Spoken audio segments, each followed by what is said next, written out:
KXTC Podcast. Durant la période du 7 janvier au 12 février 2022, du mardi au samedi de 10h à 12h et de 14h à 18h à la chapelle des Pénitents Bleus à La Ciotat dans les Bouches-du-Rhône aura lieu une exposition de peinture, sculpture Etche Anquilla Domini, dernière nouvelle du Sacré. Nous avons demandé à Virginie Beaumont des renseignements complémentaires sur cette manifestation. Cette exposition consiste à interroger notre rapport au sacré, un petit peu malmené me semble-t-il aujourd'hui. J'ai l'impression qu'on le foule du pied, qu'on marche sur nos ruines, qu'on ignore le joyau de l'instant, qu'on oublie nos rêves d'absolu sitôt réveillés. Le lieu m'intéresse particulièrement. Justement, ce lieu au niveau de La Ciotat, pouvez-vous nous le décrire ?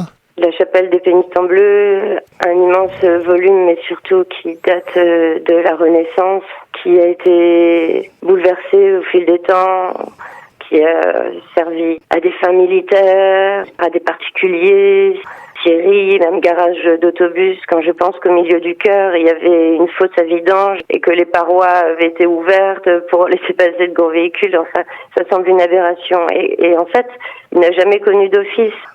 Sans parler de l'incendie qui a brûlé son cœur, ça semble paradoxal quand on pense aux bâtisseurs qui l'ont construit, à leur quête, à leur fin.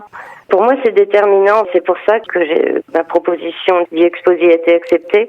J'ai travaillé sur les cathédrales, chercher un petit peu plus loin la lumière et reprendre les préceptes architecturaux du lieu qui l'abritait. Alors, votre exposition, et qu'est-ce que vous présentez exactement ? Je présente des peintures et des sculptures, des polyptyques, de grands polyptyques notamment, qui sont inspirés du retable. Là encore, je suis très inspirée par l'après-Renaissance.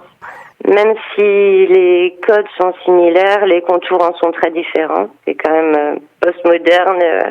J'invoque la nature, je parle de la virtualité, de notre temps aussi, de nos impossibles lendemains. Beaucoup de choses s'y confrontent dans mes tableaux. Combien de tableaux sont présentés ? Une trentaine de tableaux et 2 sculptures monumentales en acier.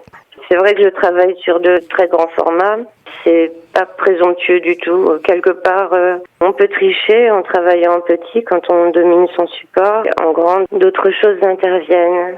En peinture, on investit un environnement. Il faut que cet environnement soit cohérent. J'aime jouer sur les différentes échelles, mais il faut pas qu'il y ait de contradiction. C'est créer une ambiance.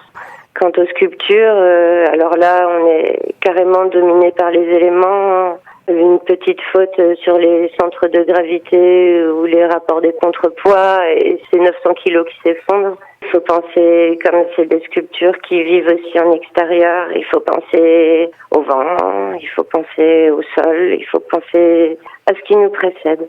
L'avantage de travailler aussi sur de grandes pièces métalliques, quand on a un petit gabarit comme moi, l'idée c'est de les développer en petits modules d'une centaine de kilos, facilement démontables, manipulables. Ce qui est très intéressant avec cette formule, c'est que le montage peut s'opérer différemment selon les lieux que j'investis. Je peux les penser serpenter dans l'horizontalité. Là, c'est vrai qu'à la chapelle, la pièce maîtresse, Fire Spectrum, est une espèce de prière symbolique dans le cœur. J'ai 45 ans, j'ai suivi un parcours universitaire, je me suis beaucoup nourrie de mes classiques avant d'interroger l'art dans sa matérialité. Après nombre de déménagements, j'ai le bonheur d'habiter dans la maison de mon arrière-grand-mère à Sanary. J'enseigne les arts, quelque chose de très sérieux pour moi. Quant à ma pratique, outre la peinture et la sculpture, j'ai pu participer au projet de restauration de l'église Sainte-Marie à la Seine. Travail très inspirant qui m'a conduit à suivre une formation de vitrailliste. J'aimerais associer le verre à l'acier dans mes prochaines sculptures. Et puis j'ai l'immense chance de collaborer avec un architecte génial, Pierre Olivier. Nous faisons une œuvre complexe, mécanique et réellement gigantesque qui devrait être inaugurée à l'église arménienne de Marseille. La mobilité, pour moi, c'est quelque chose de nouveau. Il faudra autant de moteurs que de mouvements. Dans le déplacement d'un module, on trouve le mouvement de l'autre. L'enchaînement doit être fluide pour constituer une forme de respiration. C'est un projet ambitieux et absolument fascinant. KXTC Podcast.